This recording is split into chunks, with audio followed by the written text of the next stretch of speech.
kami menyempatkan diri untuk ketemu, membahas mengenai persoalan apa saja, persoalan sosial, persoalan politik, dan persoalan yang lagi dihadapi oleh bangsa kita ini. Jadi kami banyak bernostalgia mengenai pergerakan di kebangsaan, gerakan reformasi, karena saya yakin bahwa beliau adalah salah satu tokoh nasional, tokoh reformasi 98 yang sangat disegani ketika itu. Dialah Akbar Endra. Jadi mungkin saya bisa langsung. Jadi dulu pernah ada satu masa Bang Hasbi itu pada saat kita menjadi generasi awal milenial. Jadi ada generasi awal milenial, yaitu generasi segar yang dimiliki pada awal abad 21, akhir abad 20 dan awal abad 21. Kalau kita cerita akhir dan awal, tahun 99, 96, 97, 98, 99 itu adalah masa-masa fase akhir kita menutup abad 21. Lalu kita memasuki menutup abad 20 dan kita memasuki kemudian abad 21, yaitu pada tahun 2000 sampai sekarang. Jadi kita adalah generasi awal milenial. Nah, di mana pada mengawali abad 21 usia kita itu masih 20 tahun. Masih 20-an. Ya. Nah, di mana segar-segarnya idealisme itu terpatri di dalam dada. Nah, juga pada saat kita di usia 20-an, kita sudah dihadapkan dengan persoalan kebangsaan yang amat sangat pelik, yaitu masalah-masalah krisis demokrasi, krisis hukum, krisis ekonomi, yang kemudian berbaur menjadi satu krisis yang disebut krisis multidimensi. Krisis multidimensi yang sedang melanda bangsa Indonesia, di mana sebagai suatu bangsa yang besar yang penduduknya 200 juta lebih, kita mencari jati diri dan sistem demokrasi yang original, yang diamanahkan oleh konstitusi kita. Jadi kita mau membangun sistem demokrasi yang memang sesuai dengan konstitusi. Itu dulu dicatat. Apa konstitusi kita? Undang-Undang Dasar 45 dan Pancasila. Kenapa UUD 45 dan Pancasila? Karena kita memang inilah ideologi bangsa kita. Ideologi yang merangkum semua ideologi yang ada di dalamnya. Oleh karena itu, sistem politik kita bukan mencontoh Barat, bukan mencontoh Timur, tapi sistem politik yang kita bangun adalah demokrasi yang original. Nah, apa itu demokrasi yang original? Ya, seperti misalnya masyarakat dilibatkan secara langsung dalam partisipasi penyelenggaraan pemerintahan. Kekuasaan tidak bisa jalan sendiri, jalan di tempat.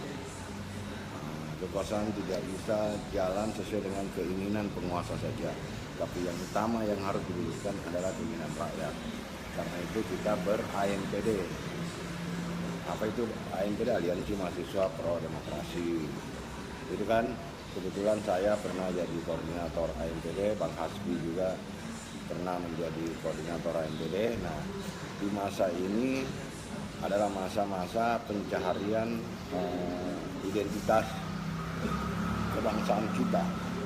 Bukan lagi pencarian jati diri, tapi pencarian identitas kebangsaan. Kita mau menjadi anak bangsa, Bang Hasbi.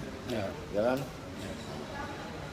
Sebagai anak bangsa, yang kita inginkan waktu itu Indonesia yang demokratis. Nah, bagaimana Indonesia yang demokratis menurut persepsi kita, generasi awal milenial itu, ya Indonesia yang adil, Indonesia yang mendahulukan kedaulatan rakyat, bukan kedaulatan penguasa. Nah, pada saat itu orang lebih cenderung menggunakan tangan kekuasaan untuk membangun jaringan. membangun pundi-pundi ekonomi, membangun bisnis, beraliansi politik, semuanya dilakukan pada power approach, pendekatan kekuasaan. Nah, bukan pada pendekatan kedaulatan rakyat. Artinya, orang berkuasa tidak perlu dekat sama rakyat. Orang kaya tidak perlu mau sukses di bisnis, tidak perlu peduli sama rakyat. Cukup dekat sama penguasa. Nah, ini yang kita tentang, ini yang kita lawan. Dan alhamdulillah perlawanan kita sekecil apapun bentuknya, bukan Hasbi, ada hasil. Paling tidak mengorek akal sehat para penyelenggara negara untuk segera istighfar, bertobat, dan kembali ke jalan demokratis yang benar, jalan demokrasi yang benar. Nah, sekarang dulu ketika kita memperjuangkan sistem multipartai, kita dikejam. Wah, ini tidak masuk akal, di Indonesia cuma mengenal 3 partai, 2 partai dan 1 orsospor. Nah, tapi kita tidak peduli dengan kecaman itu. Anjing menggonggong, kafilah berlalu. Kita tetap memperjuangkan demokrasi yang elegan. Misalnya, kita turun demo, kita minta 5 paket undang-undang politik dicabut. Kita turun demo, kita minta di fungsi ABRI dikoreksi dan dihapus. Tentara urus pertahanan negara saja, tentara masuk ke barak, urusan politik biar kami sipil yang urus. Bapak tentara kalau mau berpolitik boleh, tidak salah, tapi ada syaratnya. Apa syaratnya? Pensiun dulu baru masuk partai. Nah, ini yang dipraktekkan oleh sejumlah tokoh-tokoh TNI, Polri. Nah, setelah mereka pensiun dia hijrah ke politik, atau berhenti jadi militer baru berpolitik. Kenapa? Politik dengan tentara harus dipisahkan, karena tentara harus fokus menjaga NKRI. Nah, karena benteng terakhir NKRI adalah tentara. Kalau tentara sibuk berpolitik, siapa yang ngurus pertahanan? Makanya itulah salah satu cara berpikir kita dulu kenapa kita melakukan kritik terhadap divisi. Terhadap 5 paket undang-undang politik kita tidak suka politik monoton. Untuk wartawan hanya boleh 1 organisasinya yaitu PWI. Untuk buruh hanya boleh 1 organisasinya SPSI. Semua ormas, semua kekuatan civil society itu dikontrol langsung oleh penguasa. Menurut kita waktu itu ini tidak benar. Nah, sistem seperti ini melahirkan pemerintahan yang diktator, otoriter, karena kekuasaan mutlak berada di tangannya. Parlemen hanya menjadi alat tempel saja ketika itu. Oleh karena itu kita berontak, kita melawan sistem yang tidak adil ini. Alhamdulillah sekarang sistemnya sudah bagus. Kita sudah sistem multipartai. Orang bebas berserikat, berkumpul, orang bebas berpendapat, orang bebas berpartai politik. Tidak soal dulu pegawai negeri wajib menjadi anggota Korpri. Lalu Korpri menyalurkan aspirasinya ke Golkar. Kalau ada anggota Korpri yang tidak memilih Golkar, maka dia dianggap pengkhianat negara. Nah, ini kan ketidakadilan politik. Kemudian pengusaha wajib berhimpun di organisasi pengusaha, paguyuban pengusaha. Kemudian organisasi paguyuban itu menyalurkan aspirasinya ke Golkar. Apabila ada pengusaha tidak mendukung Golkar, ketika itu maka mereka dianggap pengusaha pengkhianat dan bisnisnya akan terhambat. Ini semua ketidakadilan yang kemudian memberikan akal sehat kita. Karena seperti itulah sistem kita, maka kita berontak. Kita tidak peduli masa depan. Kita tidak pernah berpikir kalau saya melawan penguasa yang diktator otoriter saat itu, maka saya akan kehilangan masa depan saya. Kita tidak berpikir lagi soal masa depan. Tapi kita berpikir bagaimana memberikan manfaat terbesar bagi bangsa dan negara. Jadi mungkin bahkan nyawa dan penjara saat itu ya tidak. Ya kita sudah lalui. Ya, artinya Jangankan taruhan penjara. nyawa dan penjara. Wah. Ya, pada saat itu kita tidak peduli lagi. Kita tidak peduli. Kita sudah rasakan di Uber dikejar dengan bayonet, kita sudah rasakan di Dengan Tegar, laras. dengan Pentungan, laras sepatu. dengan kita sudah rasakan semua Ya. penindasan kekuasaan yang diktator otoriter ketika itu. Kita sudah rasakan dan kita sudah lalui. Tapi ternyata bangsa ini memang bangsa yang dirahmati oleh Allah. Kemudian kita diberi hidayah yang disebut reformasi. Inilah solusi agar eksistensi NKRI tidak retak, tetap terpelihara, dan alhamdulillah cobaan-cobaan krisis ini sudah kita lalui. Nah, sekarang mari kita berdemokrasi yang elegan. Sekarang yang soal pasti banyak orang nggak ngerti itu demokrasi. Kebebasan berpendapat kadang dibelenggu. Kita menulis di Facebook, kita siaran langsung seperti ini, kemudian menjadi viral, tersebar, dikenakan undang-undang IT. Jadi kekuasaan masih sering digunakan untuk salah tafsir, menafsirkan sistem sesuai dengan kepentingan. Ya. Jadi mudah-mudahan ini tidak berlanjut panjang. Mungkin sedikit Bang Akbar, artinya soal kebebasan berpendapat ini kan era digital, era era di mana semua masyarakat sudah menggunakan media sosial, tapi tentunya kita kan harus melihatnya, misalnya masih banyaknya berita-berita hoax itu. Nah, itu kan tentu tidak sesuai dengan tidak sesuai dengan jati diri bangsa dan rakyat Indonesia. Hoax itu artinya orang bikin hoax itu tidak boleh dibenarkan. Ya. Kenapa? Karena tujuannya membohongi orang. Ya. Jadi kapan orang percaya dengan berita hoax, maka itu merobek-robek demokrasi, merobek-robek, menginjak-injak reformasi. Jadi hoax itu harus kita lawan. Kenapa? Karena dia akan menyesatkan masyarakat dengan memberikan informasi yang tidak benar.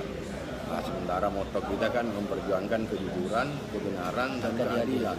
Kalau kita sudah jujur, kita sudah benar, kita sudah adil, berarti kita sudah berdemokrasi yang baik dan benar. Kawan Akbar, ini nampaknya ada kita supatana dari Iran ini.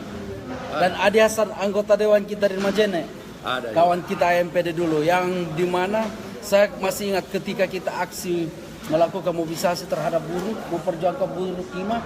Adi Hasan ini besoknya dia harus menikah, tapi masih sempat mogok makan di DPR malam itu. Luar biasa kawan kita Adi Hasan ini. Supatana sekarang dia sudah sudah menuntut ilmu, mengambil PhD-nya doktornya di Iran. Dokter siap. Oke, assalamualaikum saudaraku. Supatana, saudaraku Adi Hasan. Oke, lanjut. Jadi cerita soal Adi Hasan, ada juga banyak cerita. Jadi kawan Icang ini pernah suatu waktu pada saat meletus 27 Juli. Ini yang tidak bisa saya lupa. Pada saat meletus kasus 27 Juli, kita dikejar dari Jalan Diponegoro, lalu kita masuk ke daerah Salemba, berlari melalui ke pasar, dan tahu pasar apa itu. Kita jalan kaki dari Diponegoro sampai di Di Matraman kita masuk, di Matraman kita masuk. Lalu kita ada sebuah pasar gede, kita masuk ke pasar itu. Pegang. Dalam pasar itu ya kita masuk di pasar itu kan. Ya. Dan ternyata pada saat kita masuk di pasar itu, tentara buru kita pakai pentungan sama pakai bayonet. Ya. Jadi kita lari ke rel kereta api. Kita kan waktu itu belum tahu Medan di Jakarta. Jadi logika sederhana dipakai bahwa kereta api ini lewat pasti tujuannya ke stasiun Jatinegara. Ya, Jatinegara. Ya.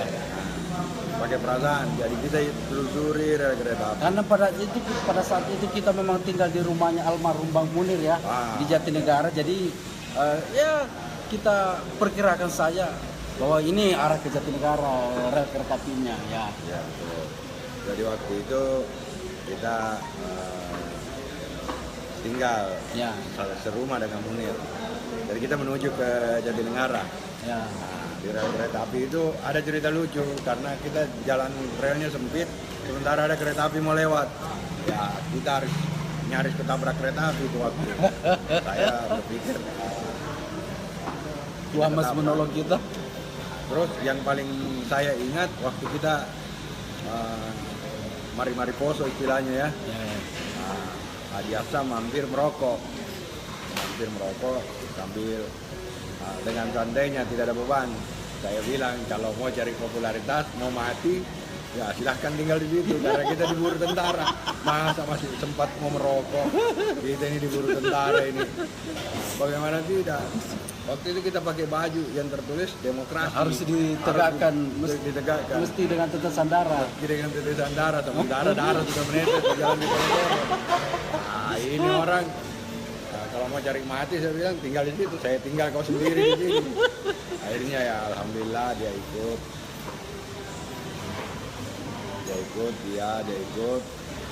jalan sama kita di rel kereta api. Akhirnya saya ingat sama dia Hasan.